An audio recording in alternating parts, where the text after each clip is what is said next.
2 Reis, capítulo 6, versículo 8, diz assim: ora, o rei da Síria estava em guerra contra Israel. Esse é o cenário das coisas que nós vamos ministrar. Um cenário de guerra. Israel, o povo de Deus, e um rei se levantando contra ele, certo?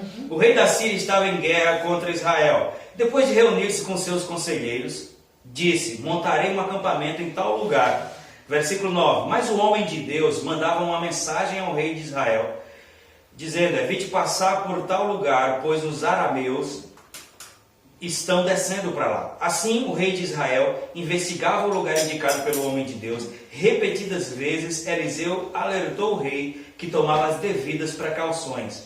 Versículo 11 diz assim: isso enfureceu o rei da Síria, que, convocando os seus conselheiros, perguntou-lhes: vocês não me apontarão qual dos nossos está do lado do rei de Israel? Ele achava que tinha um traidor no meio deles. Versículo 12. Respondeu um dos conselheiros: nenhum de nós, majestade. É Eliseu, o profeta, que está em Israel, que revela ao rei de Israel até as palavras que tu falas em teu quarto.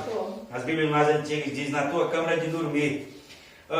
Versículo 13. Onde o rei, ou melhor, ordenou o rei: descubra onde ele está. Ele quem? Eliseu, o profeta que estava dedurando, né? Descubra onde ele está, para que eu mande capturá-lo. Quando lhe informaram que o profeta estava em Dotã, ele enviou para lá uma grande tropa com cavalos, carros de guerra, e eles chegaram de noite e cercaram a cidade. Veja que eles chegaram de noite e cercaram a cidade. O servo do homem de Deus se levantou bem cedo de manhã. Então eles estavam acampando ao redor da casa do profeta desde a noite anterior. Bem cedo de manhã. E quando saiu, viu uma tropa de cavalos e carros de guerra que cercava a cidade. Então ele exclamou: ah, meu senhor, o que faremos? O profeta respondeu: não tenha medo. Aqueles que estão conosco são mais numerosos do que os que estão com ele. E Eliseu orou, e Eliseu orou, 2 pontos: Senhor, abre os olhos para que ele veja. Então o Senhor abriu os olhos do rapaz, que olhou e viu colinas cheias de cavalos e carros de fogo ao redor de Eliseu. Amém? Pai, em nome de Jesus, nós queremos te dar graça por essa palavra. Amém. Senhor, queremos nos colocar debaixo da influência do Seu Espírito, assim como já fizemos nesse tempo de louvor, onde fomos tão despertados, tão tocados, Pai. Amém. Nós queremos agora provar da Sua mesa, daquilo que o Senhor tem como alimento para nós. Nós queremos receber todo desafio, Pai. Queremos receber todo despertamento. Queremos nos alinhar à Sua palavra. Amém. Nós contamos, Pai, com a ajuda do Seu Espírito, que nos dá condição de entender as coisas que são espirituais. Amém. Declaramos esse ambiente todo, Sim, completo, inclusive as nossas vidas submetidas à influência, ao Espírito da palavra. Amém. Pai, para que haja libertação, para que haja, Pai, redução da ignorância, para que haja, como foi orado aqui, como foi lido, abertura dos olhos espirituais, Pai, para o cumprimento da Sua vontade para as nossas vidas essa manhã, porque eu sei que o que o Senhor tem para nós hoje diz respeito aos nossos dias que virão, a como a gente vai lidar com a semana que está começando, de tal forma a que o Senhor receba glória através das nossas vidas, Pai. Obrigado, porque o Espírito Santo, nós temos convicção disso, habita dentro de cada um. Habita dentro de cada um que está presente aqui. E Ele é ensinador. E Ele dá condição de entender as coisas que são espirituais. Ele prescruta as profundezas do próprio Deus. E é capaz de ministrar de forma personalizada aquilo que o Senhor tem, que está falando na coletividade, mas que pode ministrar de forma pessoal. Amém, eu recebo. Muito obrigado, Pai. Em nome de Jesus. Amém? Amém. Glória a Deus. Então, amados, não sei se você prestou bem atenção a esse texto, mas para que a gente capture tudo que Deus quer falar conosco através dessa palavra, é importante a gente entender o que a Bíblia diz em 1 Tessalonicenses 5, 23. Você nem precisa abrir, né? Eu disse que ia pregar bem dentro do Antigo Testamento, mas eu sempre estou citando coisas da realidade que nós estamos vivendo. E Tessalonicenses 5, 23 mostra uma verdade que esse povo aqui nesse tempo não sabia. Ele diz que o próprio Deus da paz vos santifique em tudo, e que o vosso espírito, alma e corpo permaneçam íntegros até o dia de Cristo. Qual é a verdade que eu quero lançar como base aqui para a gente começar a entender o que Deus quer falar conosco nessa palavra? É que, embora hoje nós estejamos interagindo com um mundo completamente físico, mas nós somos essencialmente um ser espiritual. Amém? Diga assim, eu sou um ser essencialmente espiritual. Você entende o que eu quero dizer por essencialmente? Sim. O que é essência? Essência é a coisa mais pura. É aquilo que é central. É aquilo que dá origem. Por exemplo, você pega um perfume e uma Delcolônia, né? Mas para você fazer uma Delcolônia, você tem que ter uma essência. Daquela essência, você vai diluir. Eu não sou bioquímico, eu não entendo, né? Não sou engenheiro de materiais, não entendo nada sobre essas coisas. Mas é só apenas uma linguagem para você entender que aquilo é a borra. Entende a expressão borra? Aquilo é o suprassumo. E daquilo ali se tira o que vai fazer o restante. E, amados, grande parte do nosso sofrimento, grande parte das dificuldades que a gente tem é porque, em função da vida natural que a gente vive, a gente tem mais consciência do produto final do que da essência. É verdade. A gente tem mais consciência daquilo que é natural do que da pessoa espiritual que nós somos. E eu queria dizer algo que você vai me ouvir dizer sempre aqui nas pregações. E não é porque eu não sei dizer outra coisa, é porque eu sei que isso é muito importante. Pode ser que um dia você me ouça trazer uma palavra bem pastoral. O que é uma palavra bem... Qual é a função do pastor? É guiar a ovelha. É trazer sinalizações para que ela não se dispersa. Mas mesmo se algum dia eu trouxer uma palavra que tenha uma entonação firme e rígida, nunca tem finalidade de condenar. Pelo contrário, tem a finalidade de nos trazer iluminação para organizar. Porque Deus trabalha assim. E o salmista diz por inspiração, lâmpada para os meus pés é a sua palavra e luz para o meu caminho. E nós estamos vivendo um tempo, amados, onde há um super investimento naquilo que é natural, naquilo que é físico. Para quê? Isso parece apenas uma coisa normal, mas na verdade, quanto mais eu e você, que somos pessoas espirituais, nos distanciamos da consciência disso, da essência como espírito, mais vulnerável, quem entende a expressão vulnerável? Sim. O que é uma coisa vulnerável? É suscetível, é fraco. Invulnerável, quer dizer, invencível, não entra, não penetra. Mas quanto mais conscientes nós estamos do natural, mais vulneráveis a gente fica. Porque o que cresce em nós é aquilo que a gente dá atenção.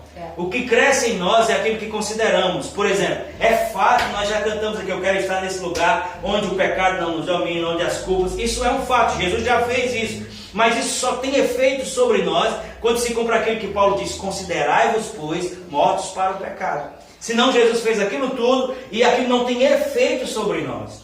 A gente sempre tem que entender que os aspectos da redenção têm dois aspectos básicos. O aspecto vital, legal, e o aspecto vital. O que é o aspecto legal? É que aquilo que Jesus fez, Ele fez independente de mim, independente de você, independente de qualquer pessoa. E o que foi que Ele fez? Levou as nossas culpas, levou os nossos pecados, foi punido pelos nossos pecados, se fez pobre para nos enriquecer, veio da vida e vida em abundância. Isso é um aspecto legal. Posicionalmente está ali, não tem crente, não tem demônio, não tem pastor, não tem ninguém que possa mudar isso.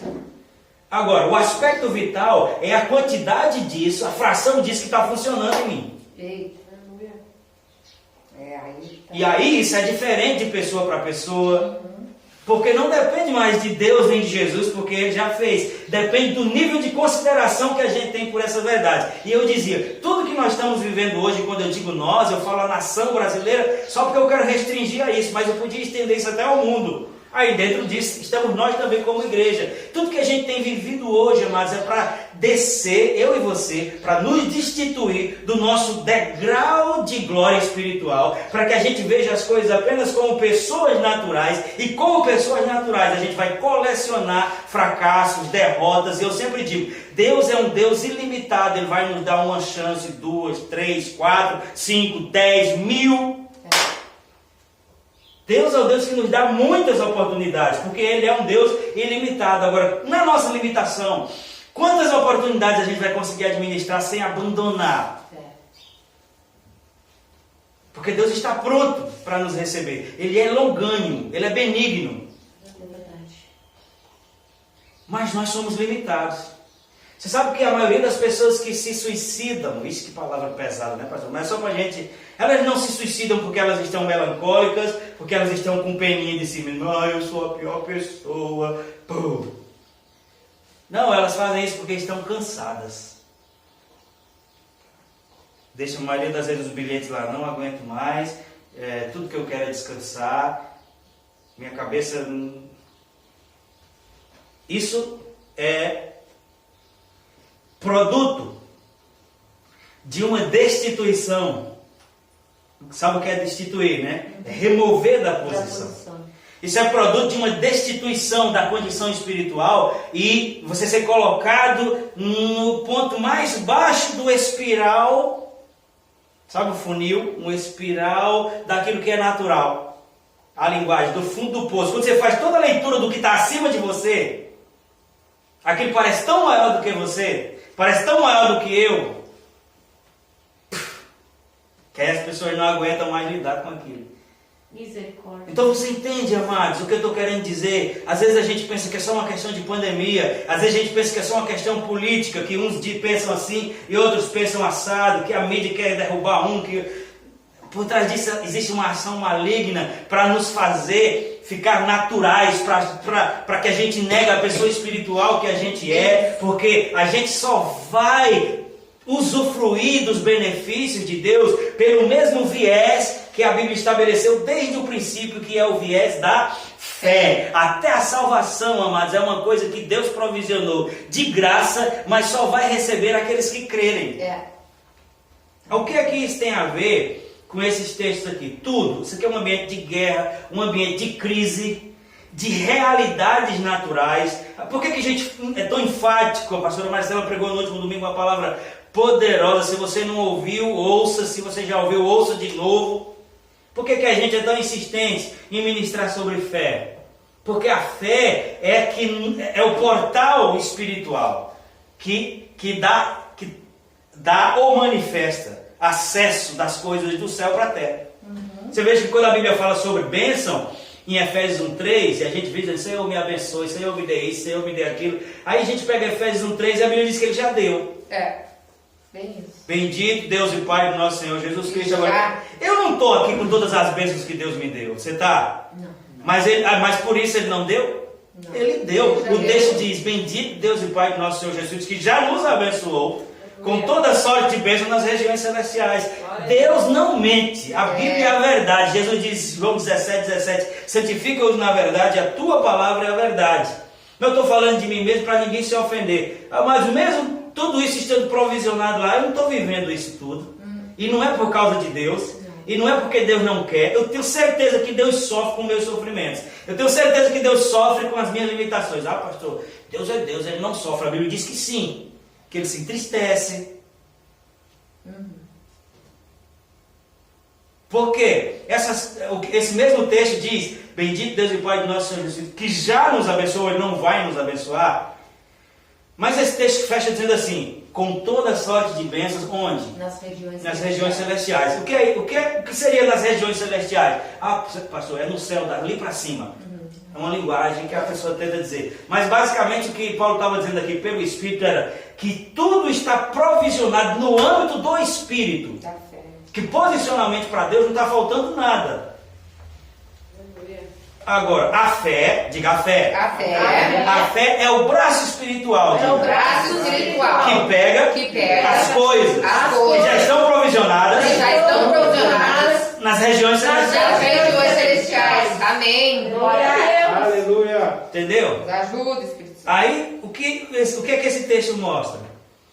Que naquele tempo era assim, amados. O que hoje a Bíblia diz que a antiga aliança é sombra Bem-vindo. das coisas vindouras, dos bens vindouros. Então, aquilo que hoje é batalha espiritual, antigamente era de verdade. Na espada. Batalhas reais. Não que as nossas não sejam reais, mas naturais. E os reinos se subjugavam assim. Um que vencia o outro dominava. E aqui o rei da Síria estava fazendo guerra contra o rei de Israel. E ele achava estranho que as coisas que ele planejava, o rei de Israel sempre ficava sabendo. As emboscadas, os planejamentos de acampar em tal lugar. Enfim. o rei de Israel sempre ficava sabendo, a ponto dele convocar uma assembleia e dizer, vamos agora apertar aqui para saber quem está nos traindo. E, como o texto próprio diz, uma pessoa, graças a Deus, sabia desse profeta, senão ele ia matar os que estavam desconfiados. Ele disse, não tem nada a ver com... Não tem a ver com cagueta. Aqui não usa essa expressão. Usa? Algumas pessoas usam. Cagueta, dedo duro. Dedo duro a gente... Dedo duro fala. Cagueta é alguém que dá entrega. Alguém que denuncia. Que diz, olha, foi fulano. X9. Bota meu pescoço, mas não digo quem é, sabe? E graças a Deus que uma dessas pessoas sabia e disse assim, não é, ninguém está caboetando aqui. Mas o homem de Deus faz com que o rei de Israel fique sabendo dos seus planos. Avisa ele antes que ele, a Bíblia diz que ele tomava as devidas precauções. E aí o que foi que o rei falou? Então se o problema é esse cara, vamos pegar ele. Porque se a gente pegar ele, onde é que ele está? Ele está na cidade chamada Dotã. E aí, como nós lemos aqui, o texto mostra que numa noite eles cercaram a cidade para pegar esse rapaz. Né? E no outro dia de manhã, quando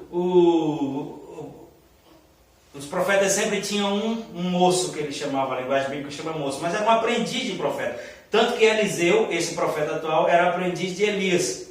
Quem já leu a história do Antigo Testamento sabe que Eliseu não saía da cola de Elias, porque ele queria não só atuar no nível de ministério de Elias, mas ele recebeu porção dobrada do seu espírito. Amém.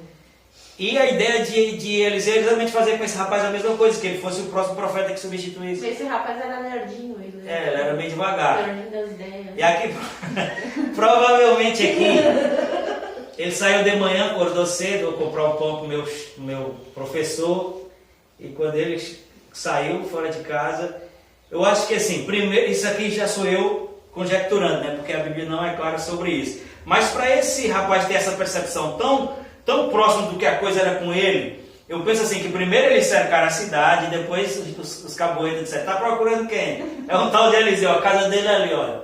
Aquele de Olinda, 1181. Aí, de repente, quando o rapaz saiu, estava todo mundo na volta da casa dele. E a Bíblia diz que ele fez o que todo homem corajoso faz. Meu Deus, o que faremos? Né? Ai, meu Senhor, o que faremos? Essa foi o grito de desespero do rapaz para Eliseu, porque ele entendeu, isso aí é contra nós. Isso aí é para ele pegar. Acho que na saída alguém disse, diga a Eliseu que aqui está para pegar ele. Então o rapaz já disse, meu Deus, o que faremos? Agora, veja o que aconteceu.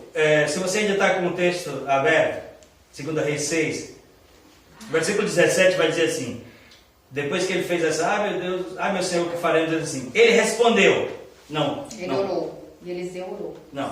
Peraí. Ele respondeu, não temas, porque mais são os que estão conosco do que os que estão com ele. Orou Eliseu e disse, Senhor, peço que lhe abram os olhos para que veja. O Senhor abriu os olhos do moço e ele viu que o monte estava cheio de cavalos e carros de fogo em redor de Eliseu. Preste atenção, eu comecei aqui falando que a gente precisa trazer à memória, eu e você. Nós precisamos viver, não aqui no dia do culto, mas principalmente na segunda-feira, nos dias que a gente não está aqui, a consciência de que nós somos pessoas espirituais.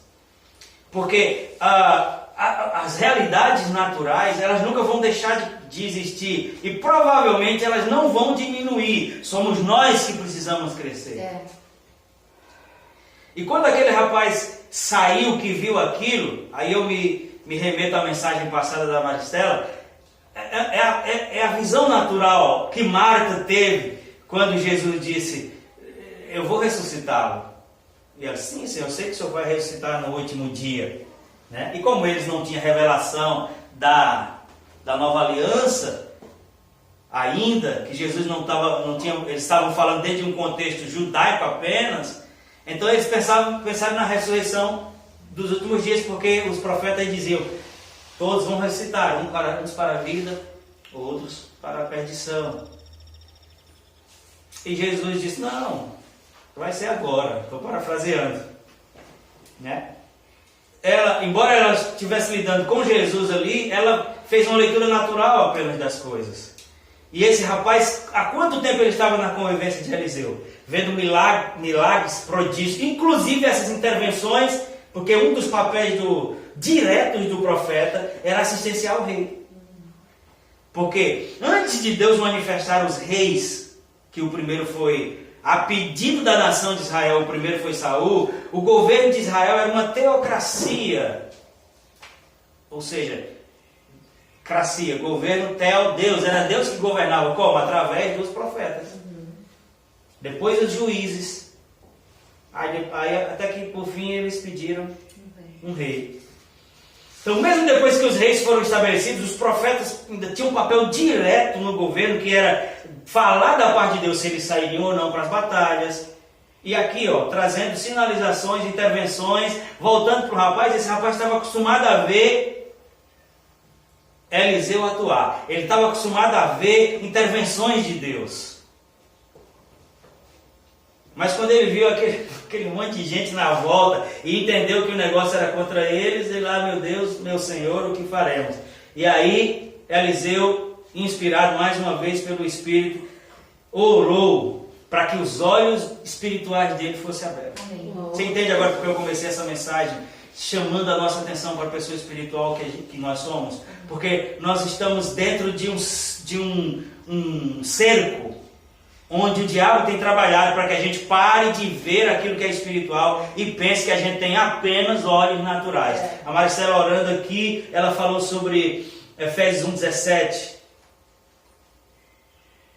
que fala sobre que ele nos dê espírito de sabedoria e de revelação no pleno conhecimento da verdade, para que tenhamos olhos do nosso entendimento, os olhos espirituais abertos. Cantando aqui nas músicas, dou-te graças por abrir meus olhos. Então muitas coisas foram se encaixando em relação a isso que Deus gostaria de ministrar às nossas vidas hoje. Amém. Porque a frase que eu quero que você fique hoje é: aquilo que você está vendo não é tudo. Existe uma verdade maior, mais poderosa e superior, que já está em manifestação, só que a gente não está vendo. Amém. Porque o texto bíblico diz que a oração de Eliseu em relação a esse rapaz não foi assim: Senhor, mande carros, cavaleiros, mande socorro. Foi assim? Não, abra os olhos dele. Que já estão lá. Quando ele abriu, ele viu que já estava lá. Vou dizer de novo: quando ele abriu, ele viu que já estava lá. Eu já vi. Quando os olhos se abriram, ele viu que já estava lá. Meus olhos já estão abertos. Então o problema não é a falta de manifestação, é que nós não estamos vendo. É que nós estamos andando apenas no natural. Orou Eliseu e disse: Senhor, peço que abra os olhos para que ele veja. O Senhor abriu os olhos do moço e ele viu. Não diz Deus mandou naquela hora. Ele viu que estava é o verbo estar no passado. Ele viu que estava ali, cheio, não era 3, não era 4, cheio de cavalos e carros de fogo.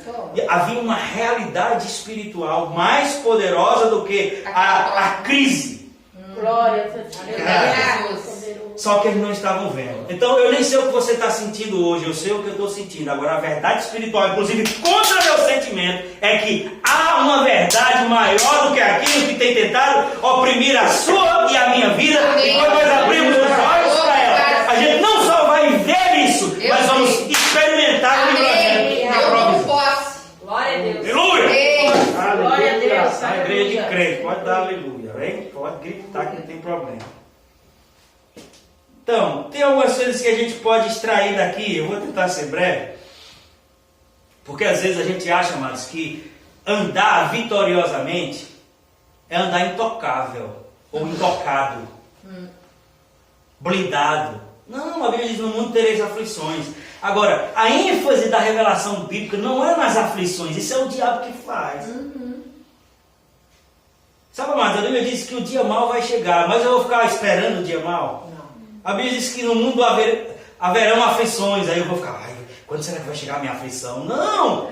A ênfase não é as aflições, porque as aflições são inerentes ao mundo que eu e você estamos. A ênfase é aquilo que Deus já nos provisionou, para que a gente não seja refém daquilo que é natural. Aleluia. Ele esteja de bom ânimo. Existe algo em mim e em você que vence o mundo. O que é? Essa é a vitória vitória que vence o mundo, a vossa fé. Aleluia. Aleluia. Já pensou, amado, se Deus tivesse dito que a vitória que vence o mundo era o nosso salário? Se for assim. Isso, se fosse assim, isso seria seletivo. E isso seria apenas para algumas pessoas. Porque tem gente hoje que não tem salário e tem outros que tem que é tão pouco que... Mas quando ele diz a vitória que vence o mundo é a vossa fé, é porque ele está dizendo todos têm. Porque Romanos 12:3 diz que Deus repartiu com cada um uma medida de fé. Essa medida de fé não é toda a fé que eu e você precisamos, mas é uma fé que, se exercitada, mesmo sendo como um grão de mostarda, se ela for plantada, vai se tornar a maior das hortaliças. Então não existe limite para o que Roger pode conquistar em fé. Não existe limite para o que o Luiz pode conquistar em fé. Para o que a Tânia pode conquistar em fé. Para o que cada um que está aqui pode conquistar em fé. Desde que a gente comece a exercitar isso e estejamos conscientes que, embora tenhamos um corpo, embora tenhamos uma alma, nós somos essencialmente uma pessoa espiritual. E não somos só isso. Amém. Nós somos um espírito com Ele. Aleluia. Tem um link direto. O Espírito Santo pode ministrar ao coração de Deus e cai no nosso. Aleluia. Desse jeito. Jesus, Deus. Desse jeito. Então tem coisas aqui para a gente aprender. Havia uma crise, sim ou não? Sim. Inimigos contra duas pessoas. E mais interessante é que quando ele viu aquilo tudo, o profeta disse: mas são os que estão conosco. E eles dois trancados dentro de casa. Dois. Naturalmente. Qual seria a leitura natural? Mas conosco ele, tu e eu. Por isso que a próxima coisa foi ele orar e dizer: Senhor, abra os olhos desse rapazinho. Abre os nossos olhos, Senhor. Amém. Hoje a gente está dizendo: eu precisava de um Eliseu para orar pela abertura dos meus olhos. Já teve. Nós temos algo muito maior que Eliseu. Isso, Espírito Santo. Nós temos o Espírito. E a palavra, amados, ela é luz e lâmpada. Aleluia, Pai, por essa iluminação. Está comigo? Amém. Glória a Deus. É possível que a gente em algum momento se encontre como eles se encontraram. Como eles estavam. Contextualizando, como eles estavam. Sem saída. Como eles estavam olhando naturalmente, em desvantagem. Como eles estavam, mas olhando apenas por natural, sentenciados. Sentenciados, até me lembrei de uma história. Eu vou tentar contar bem rápido assim. Eu tinha, olha só, acho que isso era até castigo, estou brincando, né? Eu tinha 15 anos e meu irmão mais novo, meu próximo, tinha 12. E isso aqui não era um testemunho, né? E a gente dessa idade, amado, inventava de namorar, tu acredita? Não pegue isso como exemplo, né? Claro, aquelas coisas de gurizinho, de responder questionário, aqui, né? Trocar bilhete, não era nada de... E a gente saía do nosso bairro para ir para um outro bairro, que eles eram inimigos, ó. Conhecidamente bairros inimigos. E eu toda a vida tive esse porte assim, alto e forte. Tu imagina eu com 15 anos. Parecia o assobio de um soninho, bem fininho. E eu com o irmão de 12. E um dia a gente foi, e nós estávamos assim numa esquina, sentados, tinha uns 10 pelo menos, conosco, do nosso bairro.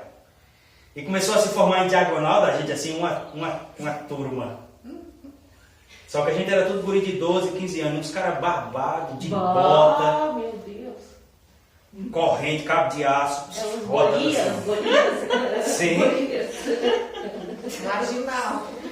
E foram assim, ó, na distância do meu portão para cá, e eles foram se juntando. E uma coisa foi subindo dentro de mim assim. Uma coisa chamada medo, né? Medo de morrer, né? E de repente eles bradaram assim. Pega o bairro que eu moro, é Castelo Branco, morava. Sim, sim. E eles moravam no bairro Paraíba. Quem se for lá, você sabe que é. Se alguém ouvir, vai saber quem é. É, eles lá. Eu vou saber. De repente eles gritaram: pega os caras do castelo, tu imagina? Parecia uma corrida de cavalo, as botas deles no calçamento. E a gente, ó, correndo eles atrás. Sabe aqueles desenhos animados, os enxames de abelha correndo? Aí, quando a pessoa faz uma curva, o enxame faz junto? Sim, sim. Um dos guris, que estava na nossa turma, tinha um familiar nesse bairro. E eles correram na rua deles assim, ó. Quando eles viram a porta aberta, eles entraram tudo. Vum, na casa da mulher. Que era tia de um deles. Viu? E eu só peguei na mão do meu irmão e segui, sozinho. Ficou só nós dois agora. E todo mundo entrou na casa. E aí meu irmão era pequeno, se desesperou. Disse, ai, e agora me deixa com nós. Eu vou morrer. E aí já parei de correr, né? E fui diminuindo o passo. É melhor morrer parado do que correndo, né? E aí parei bem na esquina assim, ó. Quando a gente parou na esquina da rua, eles fizeram uma volta. Ficou só eu e meu irmão dentro. Imagina, tinha uns 12 caras. Tudo mais velho do que nós. Cara tudo barbado. Com um pedaço de coisa na mão. Com mutiaco. De pronto, estamos lascados. É hoje. Ainda veio um daqueles que são mais, né? Terrível para me tocar o terror e bater na minha cabeça assim. Se você não quis esperar a sua turma, você vai apanhar sozinho. Vocês vão apanhar sozinho. Pô, até eu morrer. É hoje o dia. E aí, a semelhança desse rapaz, eu fiz o que todo homem corajoso faz. Eu digo, rapaz, vocês vão bater na gente? Vocês grande, tudo, eu pequeno aqui, eu e meu irmão, vocês vão matar a gente. Se vocês for bater na gente. Então, eu vou pedir para tu deixar a gente ir embora, porque a gente é pequeno, vocês são grandes, vocês estão em 10, a gente é 2 aqui, e olha o tamanho do meu irmão. Eu só pensava nele, né? O cara traumatizou o pequeno. menor ainda do que eu. Engraçado é ele contando essa história. Quando ele conta essa história, a gente tem que segurar para não fazer na roupa. Porque dá uma incrementada, ele é muito engraçado. Ele dá uma incrementada e fica mais engraçado ainda. Mas resumindo a história, amados, aqueles caras estavam irredutíveis, eles queriam se vingar da gente. Tinha um que falava, sabe aquelas pessoas que falam paga, pedra, sabe? Fala assim com a língua meio travada. Eles, por que você veio pra cá tomar nossa namorada? Eu digo, não. Eu digo, pode ficar tranquilo, ó. Você deixa a gente ir embora e a gente não vem nunca mais aqui. Fez o sinal. Quase assinei um documento. E aí veio a palavra de alívio. Acho que era o chefe, não sei, o mais velho deles. Tá bom, deixa o menino, vão embora. Agora seus amigos que ficaram ali atrás, nós vamos esperar aí na porta daquela casa, quando ele sair, ele vai quebrar o pau. Diga, é isso mesmo. Tenha pena não. Rebenta aquele safado, eu não venho mais aqui. Quando eles abriram assim, amados, aquele cerco, eu e meu irmão aí, a perna chegava a bater na bunda, tudo de carreira. Aí paramos num barzinho que tinha, o cara disse, o que foi? A gente era moreno, tava louro dos olhos azuis, não tinha mais sangue, não tinha mais sangue de nada. O que foi, menino? Disse, não, um copo d'água aí pra gente escapar, que a gente, uns caras correndo atrás da gente queria bater. Não, pediu banheiro também.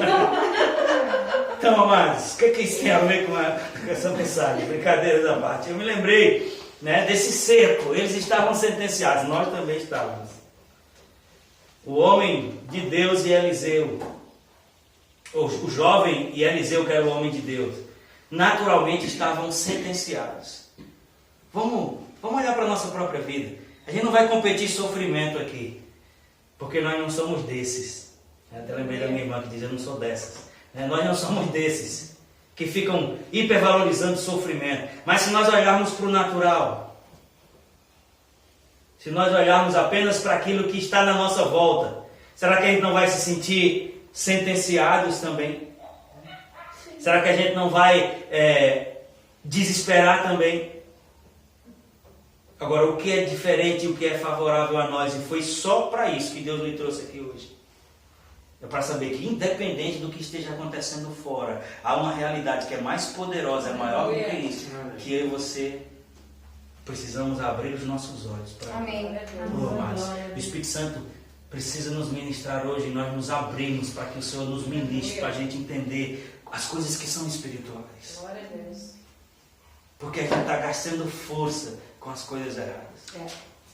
A gente tem desprendido esforço, socando no vento. Só no natural. Sabe o que a Bíblia diz sobre isso? 2 Coríntios 4:10 diz, você não precisa abrir, diz, as armas com as quais lutamos não são carnais, mas são poderosas em Deus para destruir fortalezas, anulando sofismas. Amém. Houve um momento de desespero aqui. Meu Deus, o que faremos? Mas eu posso lhe mostrar vários exemplos bíblicos aqui de pessoas que se posicionaram em fé diante de coisas que eram muito maiores, naturalmente muito maior. Diga naturalmente. Naturalmente. Sabe, a Marcela falou outra coisa aqui que tem a ver com a mensagem. A ninguém mais olhei segundo a carne. Esse a ninguém precisa começar de nós.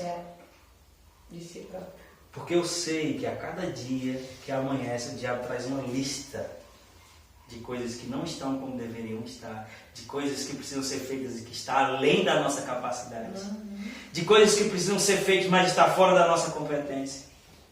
Para quê? Para nos sentenciar e dizer: você é pequeno demais, você é fraco demais. Só o que ele não conta é que a Bíblia diz que o poder de Deus se aperfeiçoa na nossa fraqueza. Aleluia! Que quando somos fracos, aí é que somos fortes. Sabe o que a Bíblia quer dizer com isso? Não é que a gente deve viver em fraqueza, é que quando a gente não está confiando no nosso próprio braço, Deus entra e age. E a mensagem de hoje é essa. Tem uma realidade difícil? Tem. Tem coisas que estão nos resistindo? Tem. E está trazendo ameaça? Sim. Porque esse é o papel do diabo, a ameaça. Pegando uma perspectiva de simbolismo, que, como eu já disse, as coisas da antiga aliança elas apontam. Quando a gente vê Golias e Davi, é um tipo, preste atenção, Golias e Davi tipifica a realidade espiritual que a gente vive hoje. O que é que a Bíblia diz sobre o diabo em Hebreus 2,14? Diz que Jesus ele se fez carne, ele assumiu uma condição igual à nossa, para que por sua morte, como homem, ele vencesse aquele que tinha o poder da morte, a saber, o diabo. Isso. Aí, ou seja, Jesus por sua morte venceu o diabo. É isso mesmo. Então, o que é que o diabo é, posicionalmente falando, por causa da obra de Cristo? Um inimigo derrotado, vencido. Sim ou não? Sim. Debaixo dos nossos pés. Agora, vamos pegar essa verdade e colocar ela paralela aqui à história de Davi e Golias. Quero que Golias representa o diabo. Posicionalmente ele é um vencedor? Ele é um derrotado. Mas como é que ele estava ali? Fazendo ameaças. Se mostrando ser o maior. Pintando quadros. Se mostrando ser grande. Trazendo medo, fazendo as pessoas recuar. Tá vendo que eu sou maior do que vocês? É assim ou não que as circunstâncias fazem? Bem isso. Tá vendo que eu tenho mais poder? Quem é que pode vir contra mim? Venha. Essa afronta. Outra coisa que eu lembrei quando era criança, amados. As pessoas que as pessoas que sempre queriam tirar o frete de mim que eu era pequeno. E os guri que eu tinha mais medo na escola eram aqueles que mais bodejavam. Vou lhe pegar, vou lhe abrir em banda, lá fora eu lhe pego, vou quebrar seu dente. Que é isso?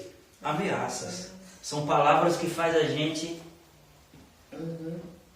E das poucas vezes que eu me indispus e fui pro braço, amados, eu nunca... Isso é para a glória de Deus. Eu nunca cheguei em casa marcado, machucado. Nunca ninguém tirou sangue de mim em briga, não. E um desses que vivia me atormentando, um dia eu estava jogando futebol e ele começou a me perturbar, o cara era maior do que eu. Sabe aqueles caras todos saradinhos assim? E eu só o risco e o fedor. E o cara veio, e eu jogava bem futebol, era leve. E me deu uma pancada. Quando ele me deu uma pancada, eu subi o meu nível de... Tasquei direito no queixo dele, que foi um tiro e uma queda. Sabe como ele se levantou? Ele se levantou assim. Sabe? Acho que ele via muito Hulk, uma coisa assim. E como ele era meio fortinho, aí se levantou e fez assim. Do meu lado. Quando ele fez assim, o dele outro. Pof! Aí caiu de novo e se levantou. Tufou outro moela, ele se levantando e eu batendo. Isso é um testemunho, né, irmãos? Pastor, aqui acontecia muito em Pelotas também. Né? Tempo de colégio. Isso não é muito espiritual, não, né? Mesmo, mas só para vocês saberem, amados. Era só afronta. Eu, na verdade, me via sem capacidade de enfrentar. Preste atenção, Deus está nos ministrando. Amém. Eu me via sem capacidade de enfrentar aquela pessoa, não apenas pelo porte físico dele que parecia maior, mas pelas ameaças que ele me fazia. Vou lhe pegar, vou fazer isso. Aí só tem uma hora que você diz assim, ó, como eu vou dizer aqui, perdido por 1000, perdido por 10. Ou perdido por 1, perdido por 10. Ou perdido por 1000. Eu já estou perdido mesmo, vou para dentro. Para minha surpresa, mas o cara bateu o pino. Depois do terceiro murro que eu dei nele, ele se levantou e deu as costas e disse, eu vou parar de me fingir de forte, senão eu vou chegar todo quebrado em casa. E na minha cabeça, eu era mais fraco do que ele. Na verdade, eu estava com medo dele. Porque como ele procedia, me ameaçava. Golias era assim, não tem um homem em Israel que lute comigo. Aí, uma pessoa que tem relacionamento com Deus, amados, uma pessoa que está exercitada, preste atenção, exercitada nas coisas espirituais. Quando eu falo de exercício é para que a gente não coma a corda, não caia no engano de achar que as coisas vão acontecer de uma hora para outra. Deus precisa que a gente se exercite. A Bíblia fala sobre crescimento espiritual. Outro dia eu vou pregar sobre isso. E a gente precisa entender que a gente precisa exercitar. Por que quando o diabo faz a sua ameaça, mostrando circunstâncias maiores do que nós, a gente já se declara derrotado? Porque nós estamos exercitados nas coisas naturais. E Golias estava lá, dizendo, eu sou o maior, eu sou o mais forte, não tem um homem aqui que lute comigo. Só que tinha um rapazote que estava exercitado nas coisas espirituais. Era um cara que não tinha plateia, que não tinha, mas que tinha um coração obediente a Deus.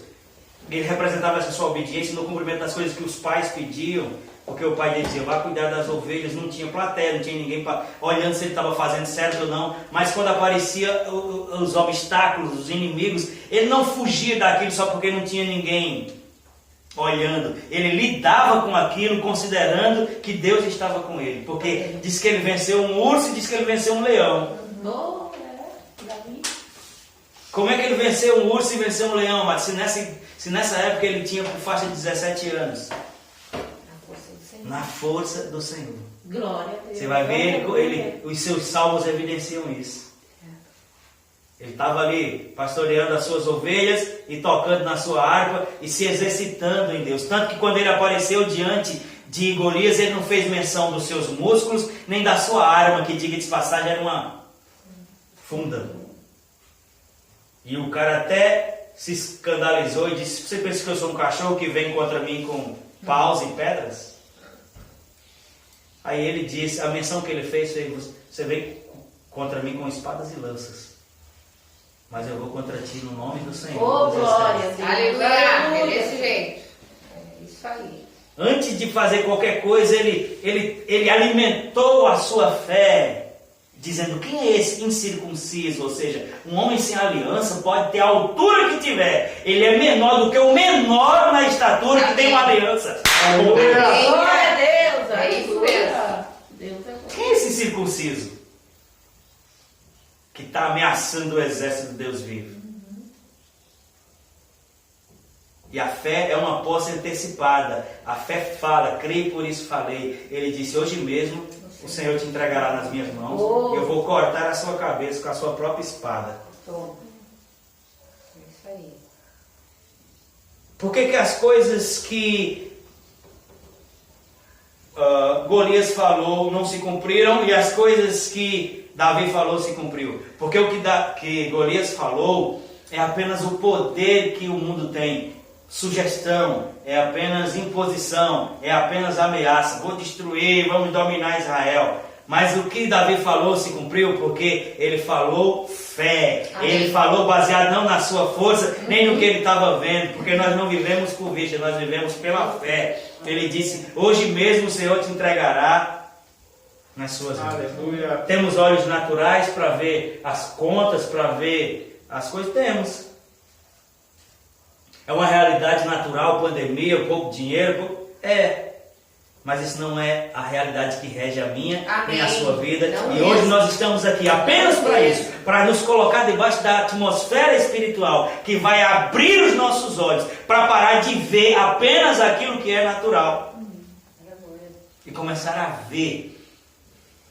Deus está agindo no invisível. Amém. Eu Glória a creio. Deus, aleluia. Ela fez. Tem um texto que agora eu não me recordo, que fala assim como não se vê o caminho do vento no ar, nem como se forma no ventre da mulher os ossos do seu bebê, assim é o agir de Deus no invisível. A gente não vê, mas sabe o que Ele está fazendo. Amém. Ele está fazendo. Ele está fazendo. Você veio aqui hoje de manhã para ser despertado nessa verdade. Eu queria dizer que você vai abrir a porta amanhã e não vai ver nada lhe cercando. Mas pode ser que isso não seja verdade. Agora, a verdade absoluta é que, se tiver qualquer coisa lhe cercando, existe uma realidade maior do que aquela que é favorável a você. Então eu não vou aqui ficar fazendo apologia a sofrimento e a dificuldades, porque isso já é inerente ao mundo. Mas eu quero plantar uma semente de fé no seu coração e no meu. Que a Bíblia diz que não há prova que a gente não possa suportar. E também a Bíblia diz que em todas as coisas somos mais que vencedores. Amém. E enquanto nós cantávamos aqui dizendo, estão vindo tempos de refrigério, de abundância, na minha casa, na minha família, no meu trabalho, é assim que nós cremos, é assim que a gente vai ficar declarando Amém. hoje. Amém. Vamos declarar amanhã. Se não acontecer amanhã, vamos declarar depois de amanhã. Se depois de amanhã não acontecer, vamos continuar falando até que a resistência dê lugar à manifestação do milagre. Porque Amém. independente do meu e do seu sentimento, Deus é o que é, e aquilo que Ele disse que faria, fará, e os meus olhos vão ver, as minhas mãos vão tocar, e a abundância que vai vir sobre a minha e sobre a sua vida vai gerar generosidade, que vai resultar em glórias a Deus. Amém. As pessoas vão olhar e vão dizer, grandes coisas fez o Senhor por esses, por isso estamos alegres. Glória a Deus. Porque aqueles que vão andando e chorando enquanto semeiam, esse é o tempo probatório, esse é o tempo da fé. Aquele diz assim, ó, mesmo que não sinta, eu posso ver. Nós cantamos. É verdade. Aí o texto do Salmo 126 diz, aqueles que vão andando e chorando. As pessoas muitas vezes estão nos ridicularizando. Elas estão nos desrespeitando por causa da nossa fé. Estão nos chamando disso e daquilo. Porque nós estamos falando coisas que aparentemente não se manifestaram ainda. Mas o texto diz, aqueles que vão andando e chorando, enquanto semeiam, voltarão alegremente, trazendo os seus molhos, os seus Amém. feixes, a sua colheita.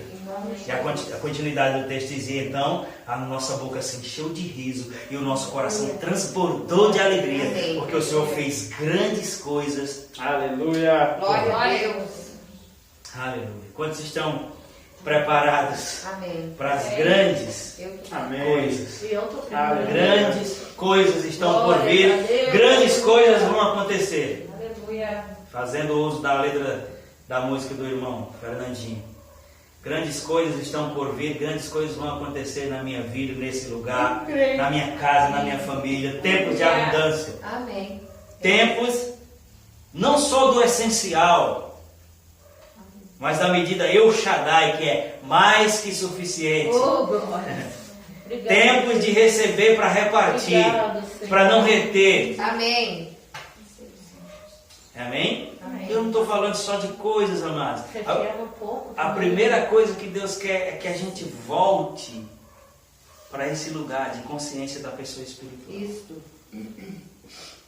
Porque eu queria lhe dizer que você planta hoje e colhe amanhã, mas a Bíblia não diz isso. A Bíblia diz, colheremos se não É desanimarmos. verdade. O que a Bíblia diz, e eu posso dizer para você categoricamente, é que não falha. É. É que a semente é incorruptível. Ela vai gerar fruto. Amém. Quando, pastor? Isso depende da minha e da sua fidelidade, do nosso regar Nossa fé também. e da nossa fé. Aleluia. Porque o texto diz se não desanimarmos. Isso quer dizer que entre A e Z no alfabeto tem um monte de outras letras. É. Entre aquilo que a gente fez e o cumprimento daquilo que a gente precisa, a gente tem que manter uma postura Posição, né? de fé. Graças a Deus, amados, que não é mais nos padrões da antiga aliança. Porque na antiga aliança o povo vivia 900, 100 anos. Aí Deus faz uma promessa a Abraão com 75 anos e se cumpre com 100. A gente pensa que porque está escrito na outra página da Bíblia aconteceu no outro dia. Não. Mas a Bíblia diz que em vez de ser incrédulo, ele se fortaleceu, dando graça, dando glória a Deus. 25 anos. 25 anos. O cara velho caiu nos pedaços. Sabe qual era a promessa? Fartiei extraordinariamente prolífero. O que é isso? Especificamente a palavra prolífero, no contexto ali tinha a ver com família, proli. Mas a gente pode aplicar isso na nossa realidade. O que seria ser prolífero? Frutífero, frutificar, produzir, aumentar. Ah, pastor, mas eu já estou assim, já estou assado. E Abraão?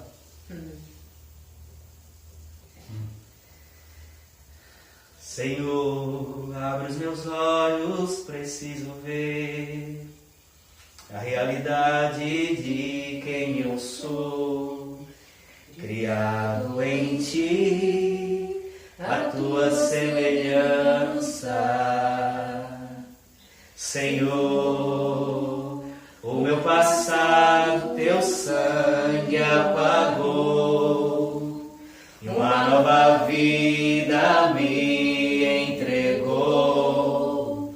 O Teu poder transforma o meu ser de glória em glória. Aleluia. Amém? Você nasceu de novo? Então você está em Cristo. Glória a Você Deus. está em Cristo. Nós somos pessoas espirituais tendo uma experiência natural e não o contrário. Quando você diz eu sou de igreja, você está dizendo eu sou uma pessoa natural tendo uma experiência espiritual. Quando você diz eu sou de igreja. Quando você diz eu sou a igreja, você diz eu sou uma pessoa espiritual transitando por aqui. Porque a minha pátria é a sua, não é? Não. Nosso reino não é daqui. Nós somos Glória a embaixadores Deus por isso. do reino dos céus. Aleluia. Fique de pé. Glória a Deus. Aleluia.